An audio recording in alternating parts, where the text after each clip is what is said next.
Hi, I'm Brandon, the lead programmer, map designer, and project manager, and got second place 2 years ago for the Congressional App Challenge. My name is Travis. I took the lead in character design, helped program character movement, and came up with new ideas for the app. I'm Jacob, the lead in creating a learning quest. I also critiqued the app after both Travis and Brandon programmed and designed it. When students can't afford school, they most likely will not even go to the college or they'll drop out midterm. Or some people in younger classes get bored easily. With Continuum, this all changes.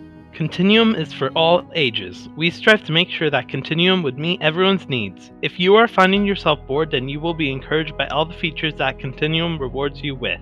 To get started, make an account which connects you through PlayFab servers, a free hosting website that we scripted into working. If you forgot your password, you can also request to get a new one via email. Once making an account, talk to Echo, this friendly little guy bot over here. Once completing a topic side, topics will turn from red to green, showing you can access them. Normal learning websites like Khan Academy might seem daunting, but with Continuum you'll be inspired. The pet shops and personalization shops allow you to buy many items with credits. They earn from completing lessons and minigames. There is a wide variety over skins that you can choose from. And when we say a lot, we mean a lot. Instructors can apply for a position by filling a form inside of the game, which upon completion sends it to us and we can start the review process. It connects to Google Forms, which we can view as a spreadsheet. There is a construction zone letting people know if more topics to learn are in the works, which is great to inspire people to get excited for new topics. Walk over to the globe and select Earth. Here you can pick a topic for math in my case, addition and a lesson, which I will choose lesson 1.